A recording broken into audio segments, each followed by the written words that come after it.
you, Kenny and Sandy, this is a very, very special morning.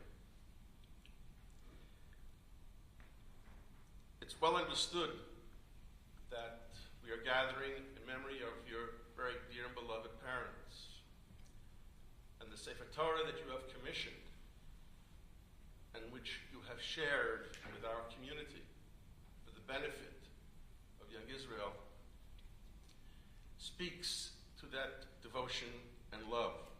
I would suggest as well that not only are we gathering in their memory, but as we have a Masorah, that the neshamos of those who have gone on to be with HaKadosh Baruch Hu are present at the times of simchas within a family.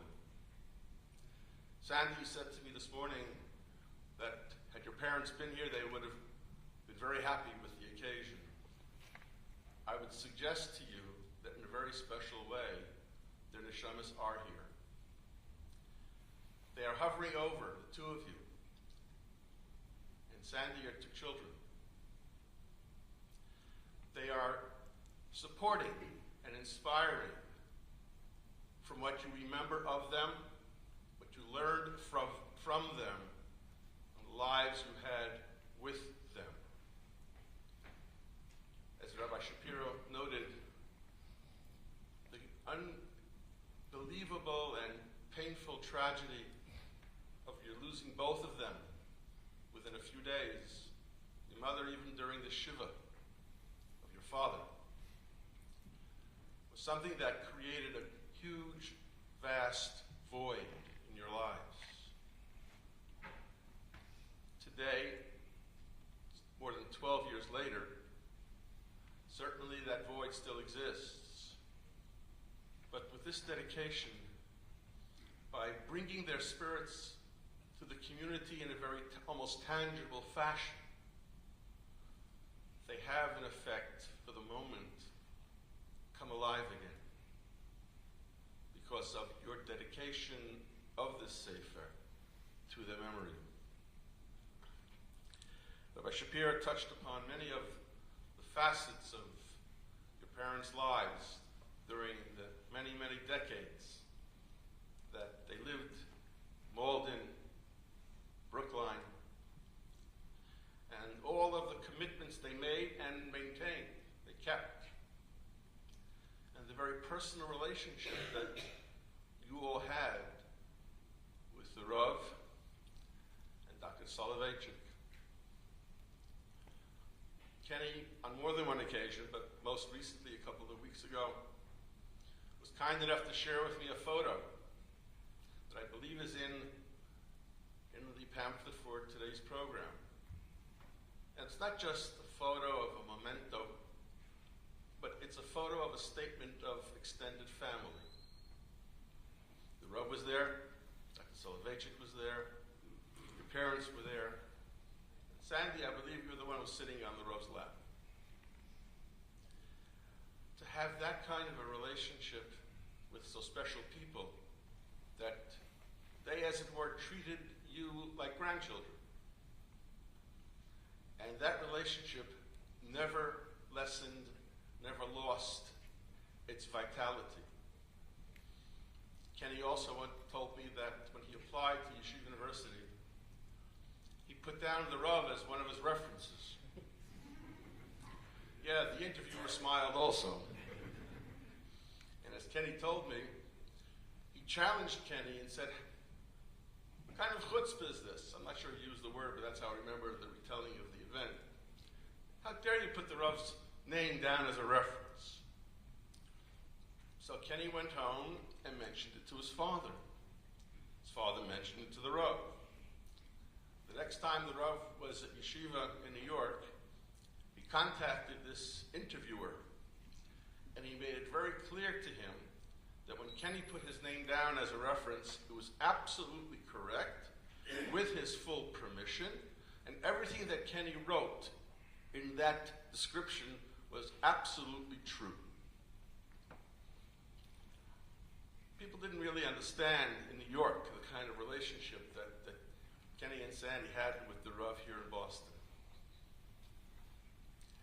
Kenny was, in a sense, carrying part of the nature of the relationship that your father had with the Rav forward into the next generation. There's a Mishnah in the first parak of Avos. Mishnah makes 3 statements. I will only cite 2. Aseh lecha rav, kinei lecha chaver. You shall make for yourself a teacher and purchase for yourself a friend. Rashi comments on Rav as min hashmua. You learn from someone by listening, by sharing in his life, by trying to understand with him a human context. In Chaver, Rashi says, is Chaver Mamash, an actual friend. In the hesped that Billy Rubin gave for your father at the time of his funeral, one of the things that he cited from your father was that in the many, many decades, and Kenny tells me he drove the Rav from 1941 to the mid-80s, many times back and forth from New York, that he attended, according to Mr. Wintman, a yeshiva on wheels. He had a very personal human relationship with the Rav. He learned from him. And in fact, the shuls with which Mr. Wintman was associated long before he came to Brookline took note of that. And again, Billy Rubin mentioned that what he gleaned from his travels and discussions with the Rav, the wisdom and insight and caring that he learned from the Rav, when he came back to town to be as part of the shul, he shared that with them. And so the entire community was the beneficiary of what Mr. Wintman learned from his mentor. And note that says, Kinei lecha chaver, purchase for yourself a friend. Well, I suspect that one can understand at the time that Mr. Wintman spent, and I guess the gas and tolls too, that he used to get to the Rav back and forth from New York, although I don't know if the Rav didn't reimburse him or not. I guess you'll have to tell me about that later, right, Kenny? But in any event, he invested in that relationship. And it was one of the proudest facets of his life and your mother's life. And I know the two of you carry that with you. And Sandy, I'm certain that the many stories that you have from your parents' relationship with the Rav and yours and Kenny's are being told and shared with your children, who are the next generation. And the spirits and the neshama of each, your mother and father, are now being shared with your children. And so they too will be imbued with this very significant and sensitive element of spirituality, of ruchnius, that you have from your parents and now you are passing on to them. Overall, your parents have achieved more than might otherwise have been anticipated anyone to achieve in a lifetime. It's almost as if their personas larger than life, certainly as we look back upon all they were and all they achieved and worked for. I pray that as I am certain you were a source of nachas, both you, Sandy and Kenny, to your parents during their lifetime, I'm certain that as they look down upon you today, you are even a greater source of nachas to them.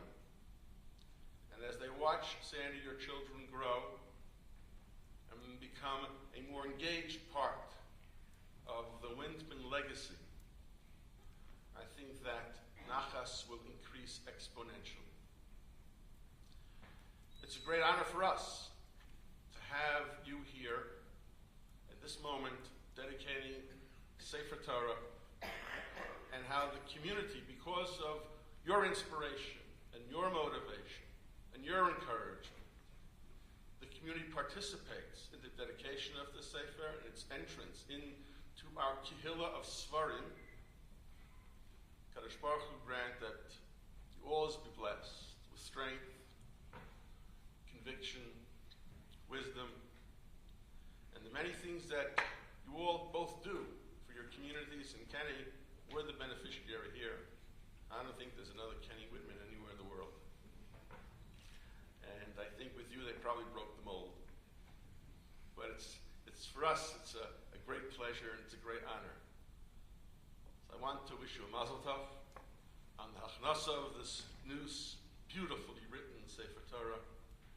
And the Yitz Hashem, the Kadosh Baruch Hu, even as your parents have nachas, the Kadosh Baruch Hu will always also have nachas from the work that your parents fulfilled in their lifetime and that the two of you are now carrying on through yours. Mazel tov. Mazel tov. I want to thank everyone for coming to this very special event this morning. We appreciate your being here and your celebrating, and I will echo, though not continue to repeat the list of all those who participated in making this happen. But I as well thank them. And since there is somebody who rarely gets thanked, and that's our President, Avi Goldberg. I actually even owe him a thank you from Simchas Torah. But in any event, this is another Simchas Torah. So we're sort of lumping the thank yous together. And Kadosh Baruch Hu should allow that we as a Kehillah always continue to grow and also always continue to give nachas to Kadosh Baruch Hu.